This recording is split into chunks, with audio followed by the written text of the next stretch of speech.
नमस्कार दोस्तों, great to India YouTube channel में आपका स्वागत है। यह है फ्यूचर लर्निंग प्लेटफॉर्म।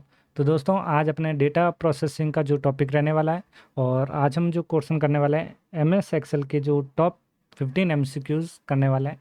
तो चैनल को लाइक कर दीजिए और सेशन को सब्सक्राइब कर दीजिए जल्दी से। चलो स्टार्ट करते हैं। पहला क्वेश्चन आज का वेरी इंपॉर्टेंट क्वेश्चन रहेगा।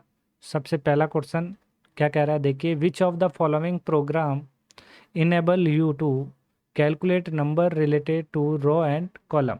रो एंड कॉलम में यदि कैलकुलेट करने के लिए यहाँ पे कौन सा प्रोग्राम यूज किया जाता है, तो ये जो इनेबल जो प्रोग्राम होता है वो कौन सा प्रोग्राम है, तो वो है स्प्रेडशीट प्रोग्राम। सही ऑप्शन रहेगा सेकंड। स्प्रेडशीट प्रोग्राम को ही क्या कहा जाता है, एमएस एक्सेल कहा जाता है। ध्यान रखें दोस्तों, एमएस एक्सेल। ओके, चले next. Second number question, formula in MS Excel start with character. MS Excel में जो फार्मूला है वो शुरू कहाँ से होता है, तो वो शुरू होता है यहाँ से, इक्वल से। कहाँ से, इक्वल टू से। तो इक्वल से एमएस एक्सेल में फॉर्मूला स्टार्ट होता है, ध्यान रखना है, वेरी इंपॉर्टेंट रहेगा ये। Okay, next. Let say the contents of cell A1 A2 और B1 and B2 area 0 0 A and 0 respectively what will be the output the following Excel formula. तो यहाँ पे एक्सेल का कोई आपको यहाँ पे फॉर्मूला दे रखा है। जैसे यहाँ पे फॉर्मूला, जैसे यहाँ ऑप्शन लिखा हुआ नहीं है, चलो देखिए फॉर्मूला है। जैसे इक्वल काउंट, क्या फॉर्मूला है, इक्वल काउंट ब्रैकेट शुरू A1 और रेशियो का साइन और B2। ठीक है, इसका आउटपुट क्या होगा वो आपको यहाँ पे बताना है। तो यहाँ पे आउट काउंट जो होता है, काउंट सिर्फ ओनली फॉर किसका करता है, ये ध्यान रखें, सिर्फ ओनली फॉर वैल्यू का। काउंट फॉर्मूला वैल्यू का करता है। जैसे 0 0 एक की यहाँ पे काउंटिंग नहीं करेगा और फिर 0। तो यहाँ देखा जाए तो 1 2 और 3 सही ऑप्शन रहेगा यहाँ पे। Fourth number, third option right, fourth option right होगा। 3 आंसर आएगा इसका। ओके, क्योंकि ये संख्यात्मक मान को ही कैलकुलेट करता है और जो संख्यात्मक और टेक्स्ट दोनों को करता है उसको हम फॉर्मूले का नाम है काउंटा। क्या नाम हो गया, काउंटा। ओके, चलते हैं next. Fourth number question. Fourth number question क्या कह रहा है, a consist of a set of row and column और इन एक्सेल। क्या एक्सेल में पंक्तियों और स्तंभों का एक सेट होता है, उससे क्या कहते हैं, वर्कशीट कहा जाता है। क्या कहा जाता है, वर्कशीट कहा जाता है।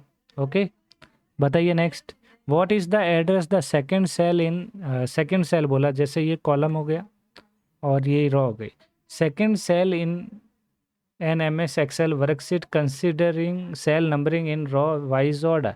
तो यहाँ पे सेकंड सेल जो होता है वो कौन सा होता है वो आपको बताना है। तो दूसरा जो सेल होता है वो होता है, पहला ए हो गया, दूसरा बी हो गया, तो यहाँ पे 1 और 2। तो यहाँ पे ये पहला सेल है, ये दूसरा सेल सेकंड, तो ये सेकंड जो सेल होता है वो होता है B2, सॉरी B1। कौन सा होता है, B1। तो ये पहला सेल हो गया और ये यहाँ पे सेकंड सेल, तो सेकंड सेल जो होता है वो होता है B1। सही आंसर आएगा सेकंड। ओके, चलो बताइए जल्दी से। यहाँ पे पूछा है which of the following is use move the active cell the first column on the current row. कि भाई निम्नलिखित में से किसका उपयोग वर्तमान रो पर पहले कॉलम में सक्रिय मतलब एक्टिव सेल को स्थानांतरित करने के लिए किया जाता है। तो उसके लिए कौन सा यूज किया जाता है, कंट्रोल के साथ होम। किसका यूज किया जाता है, कंट्रोल के साथ होम। और होम जो होता है ये सक्रिय सेल वर्तमान में पहले कॉलम में ले जाता है, ये फर्स्ट कॉलम के लिए होता है। और कंट्रोल के साथ यदि करोगे तो करंट रो में हो जाएगा। ओके, चलो next. Which type of chart and Excel produce. अभी यहाँ पे एक्सेल में कौन कौन से चार्ट होते हैं वो आपको पता होना चाहिए। तो यहाँ चार्ट की हम बात करें एक्सेल के अंदर तो लिस्ट लिख लेना जल्दी से। कॉलम चार्ट होता है, फिर यहाँ पे ध्यान रखना है लाइन चार्ट के बारे में। लाइन चार्ट के बाद पाई चार्ट, डोनेट चार्ट, फिर यहाँ पे जैसे बार हो गया, एरिया चार्ट हो गया, एक्स वाई चार्ट हो गया, बबल चार्ट हो गया, और फिर यहाँ पे जैसे स्टॉक का भी चार्ट होता है, ध्यान रखें ये सारे चार्ट के प्रकार। सरफेस, सरफेस चार्ट हो गया, रेडार चार्ट हो गया और कॉम्बो चार्ट हो गया। तो ये सभी चार्ट के टाइप है। तो यहाँ देख सकते हैं लाइन है, पाई है, लाइन है, यहाँ पे बार, लाइन और पाई तीनों है। तो यहाँ पे इसका मतलब थर्ड ऑप्शन यहाँ पे राइट होगा दोस्तों। नेक्स्ट क्वेश्चन कि in M Excel formula start with. तो अभी मैंने बताया था किससे होता है, इक्वल टू से। इक्वल से फार्मूला स्टार्ट होता है।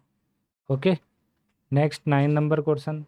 क्या कह रहा है बताइए कि which of the following display content the active cell in M S Excel. Active cell जो सेल सक्रिय सामग्री प्रदर्शित कहाँ करता है ये करता है फॉर्मूला बार में। ओके, कहाँ पे करता है फॉर्मूला बार जो एफ एक्स दे रखा है, जो एपेक्स वाली बार होती है उसी को क्या कहा जाता है फॉर्मूला बार कहा जाता है। Okay, next, an M S Excel workbook is collection of. Excel workbook किसका कलेक्शन होता है, तो ये वर्कशीट का कलेक्शन होता है, जैसे सीट 1, सीट 2, इस तरीके से बहुत सारी सीटें होती है। तो यहाँ पे ध्यान रखें, न्यू सीट लेने के लिए, न्यू सीट यदि आपको इंसर्ट करनी हो, न्यू सीट इंसर्ट करने के लिए शिफ्ट के साथ F11, शिफ्ट के साथ F11 शॉर्टकट की यूज की जाती है। ओके, चलो नेक्स्ट क्वेश्चन बताइए जल्दी से, 11 नंबर question. Which of shortcut key use M S Excel create name from row and column label from the selected cell. तो यहाँ पे सेलेक्टेड सेल में आपको क्या करना है, शॉर्टकट की का जो चयनित करने के लिए पंक्ति और स्तंभ लेबल बनाने के लिए, तो लेबल बनाने के लिए जो शॉर्टकट की होती है वो होती है control plus shift plus F3। ध्यान रखें 4th नंबर ऑप्शन राइट होगा। Okay, next, Excel rounding error can be. अब यहाँ पे राउंडिंग एरर जो है त्रुटियाँ हो सकती है, ये किस कारण हो सकती है ध्यान रखें।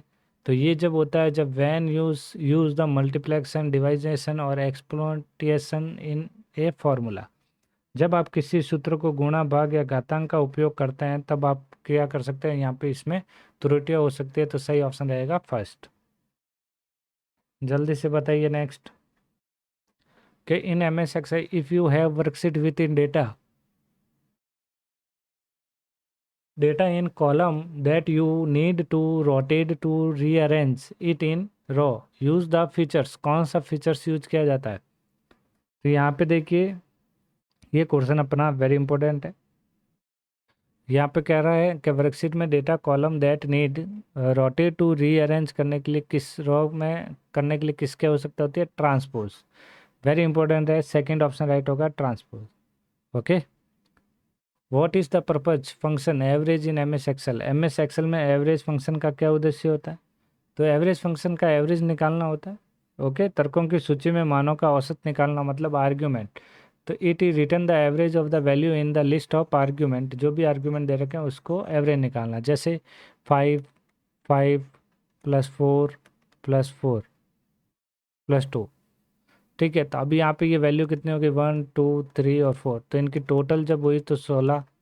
एवरेज निकालना, 4 से डिवाइड किया, 4 4 16, तो ये 4 जो हो गए यहाँ पे एवरेज हो गया। ओके, तो यहाँ पे देखा जाए सेकंड ऑप्शन यहाँ पे राइट होगा कि the LEN function M S Excel belong which formula category. LEN option कौन से फॉर्मूला है ये, तो लेन फॉर्मूला टेक्स्ट का हो गया।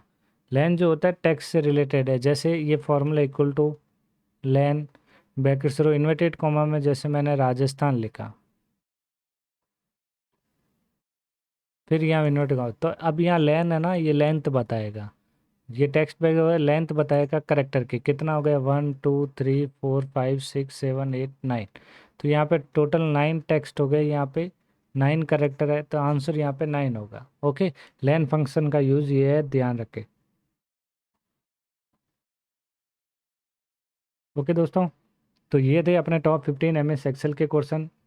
तो यदि आपको ये क्लास अच्छी लगी हो तो चैनल को लाइक शेयर और सब्सक्राइब जरूर करें। मिलते हैं नेक्स्ट क्लास में, आज के लिए बस इतना ही, थैंक यू।